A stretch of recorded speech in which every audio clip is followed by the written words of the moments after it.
Exato. Show! Valeu, galerinha? Escreve o seguinte.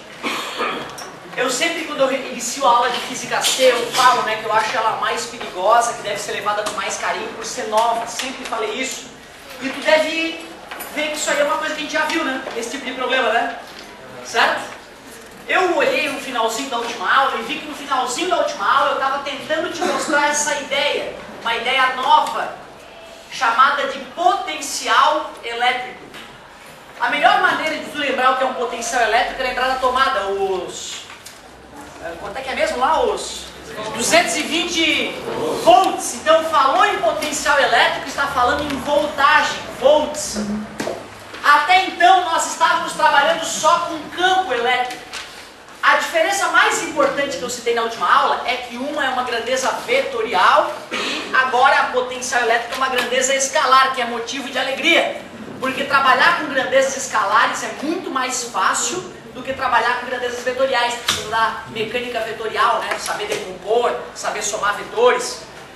E essa questão eu já te prometi na prova, não te prometi?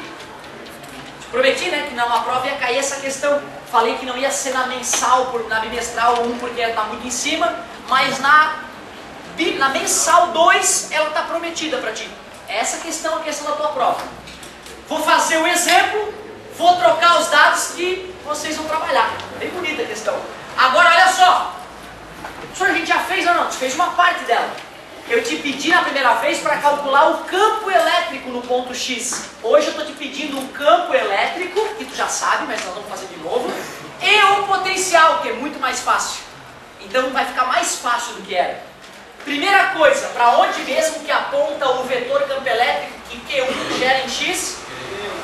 Isso. Por que é para a direita? Porque partículas positivas, o campo elétrico é de afastamento. Então, se tu fosse representar o E1 através de um vetor, seria assim, não é isso? E o E2? Vamos ver. Para cima ou para baixo? Para baixo, porque já que é uma partícula negativa, o campo elétrico é de aproximação. Aproxima. A ponta aproximando da carga, beleza? Como é que eu faria para calcular o campo elétrico resultante, meus amigos?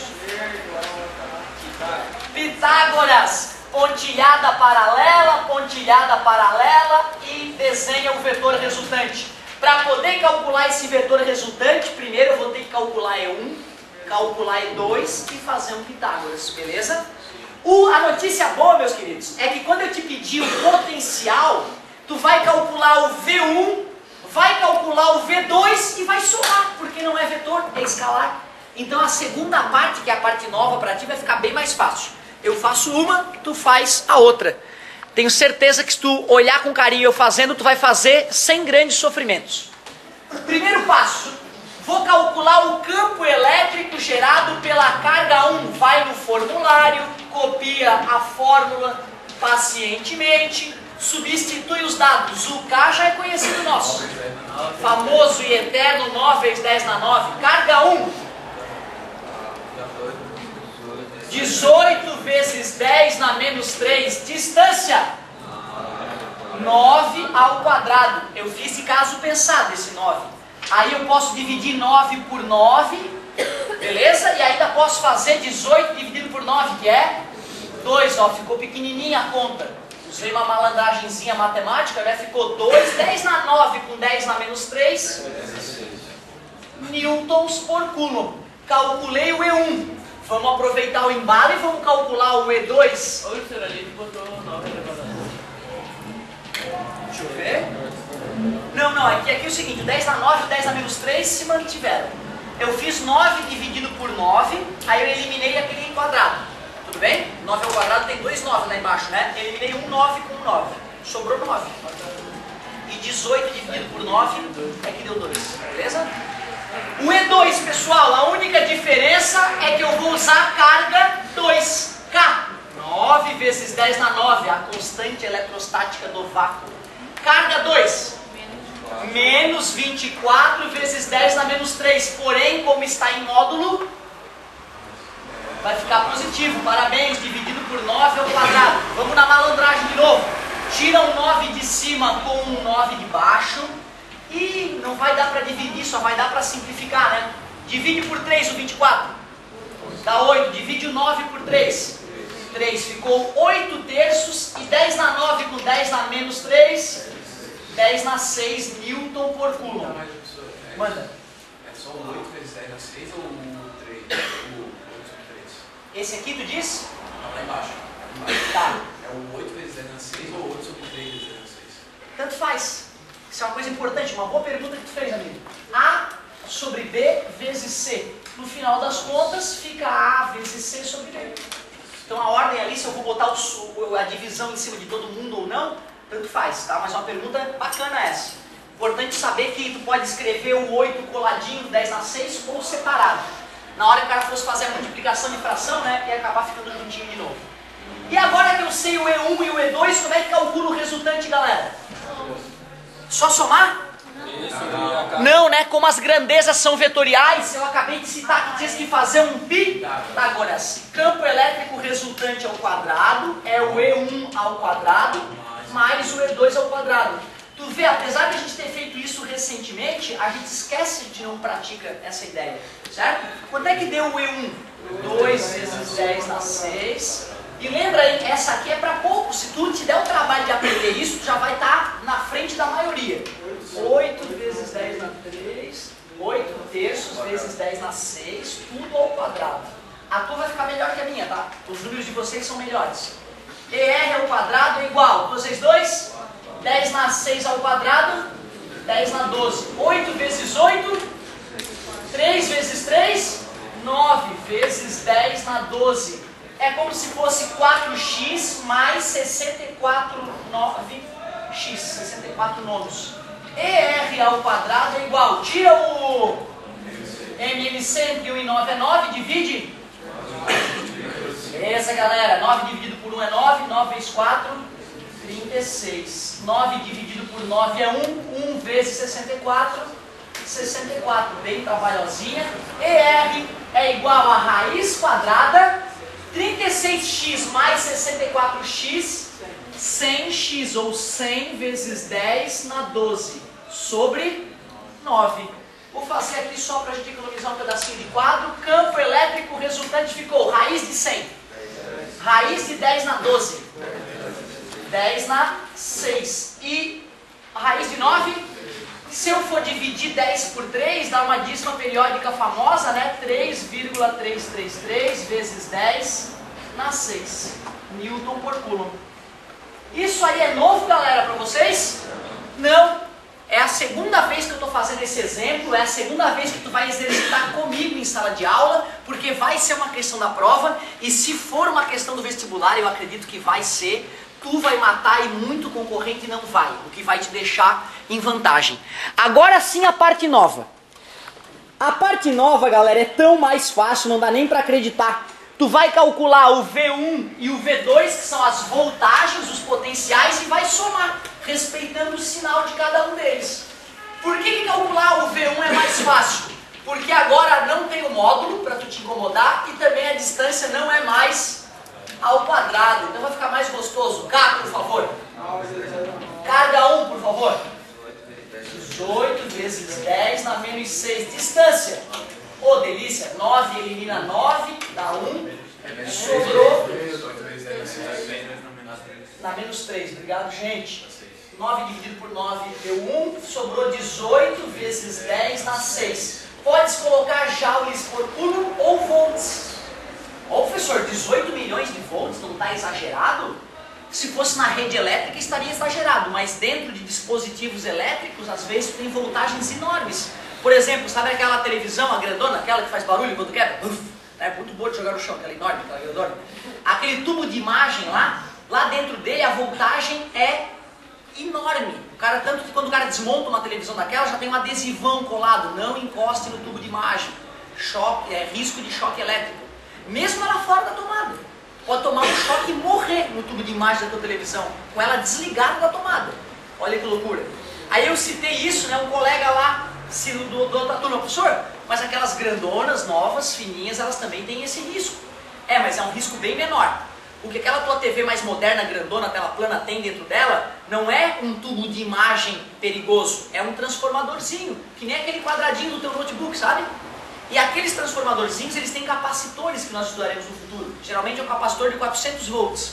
Eu sei disso porque um dos meus HDs externos, onde eu jogo essas aulas, ele queimou o transformadorzinho dele. E aí eu fui dar uma fuçada, de repente era uma coisa simples, né? Desmontei o transformadorzinho, procurei alguma coisa que estava queimada, encostei num dispositivo, tomei um carcaço.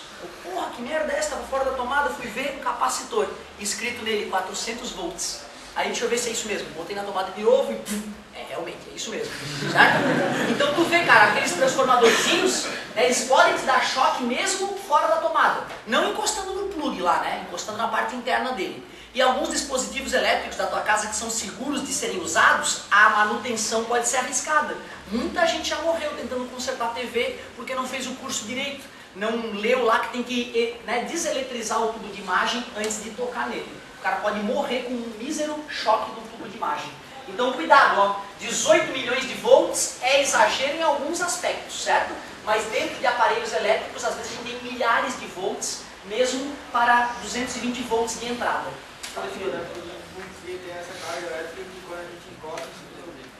Tem a ver, o tubo de imagem tem a ver com o fato de tu encostar nele e ficar com os pelinhos arrepiados. Na verdade, deixa eu te contar, o tubo de imagem é um canhão de elétron. Então tem um feixe de elétrons saindo da parte de trás da televisão, e esse feixe de elétrons é defletido, dependendo da voltagem que se aplica nele. E aí ele atinge o pixel que deve ser atingido e faz ele brilhar, já que ele é pintado com fósforo. Ou seja, a tua tela está recebendo uma carga federal de elétrons toda hora. Um colega da outra sala citou também, professor, eu botei papel alumínio na frente da minha TV. Aí ele colou, e quando eu fui tirar eu tomei um choque.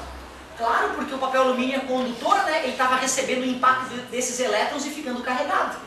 Um sinal oposto da tela, e aí grudou. Quando ele foi puxar o papel alumínio, ele encostou no papel alumínio, estava em contato com o chão, tomou um choque, não tão violento a ponto de morrer, mas um choque também. Então tu vê, mesmo usando a TV, se tu for fazer bobagem em volta dela, pode dar problema, certo? Mais uma colocaçãozinha? É certo eu falar que o E vezes a distância é o V.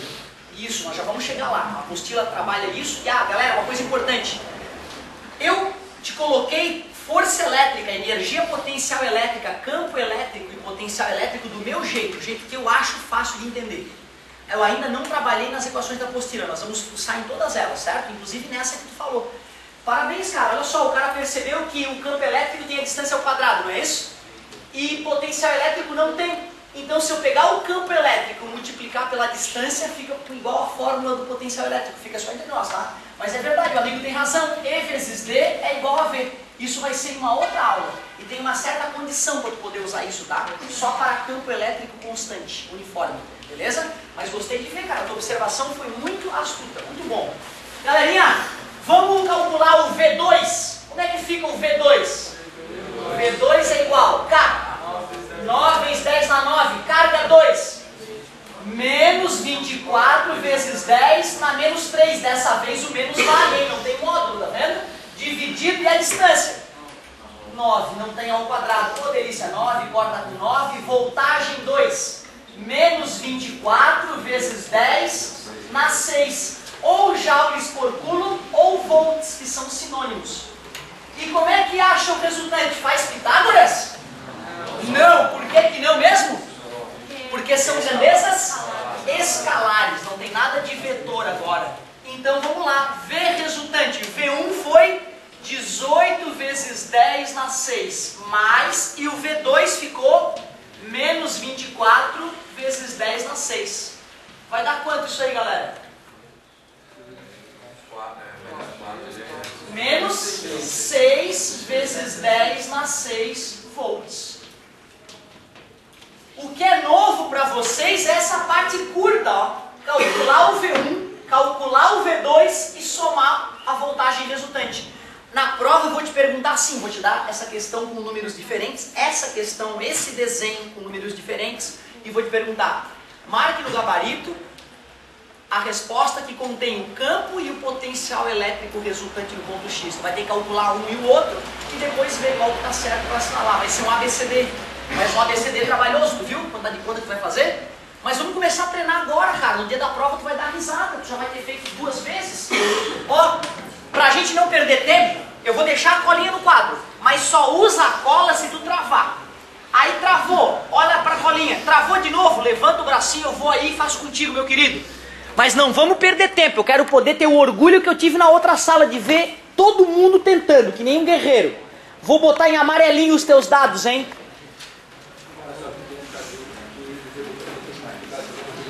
Olha só que beleza, deixa eu ver. Ah, para vocês, ó, 6 metros de distância. No lugar do 9, vamos colocar 6 metros de distância. A carga 1, vamos chamar de 24 vezes 10 na menos 6 coulombs. E a carga 2, menos 32 vezes 10 na menos 6 coulombs. Vai! Vai! Empacou? Olha para a colinha. Empacou a segunda vez, me chama que eu faço contigo. Vai estar na tua próxima prova. Garante esse ponto para ti, meu querido. Vamos que vamos. Torcer para cair isso aí no vestibular, que a concorrência vai se peidar e não vai fazer nada. Vamos que vamos!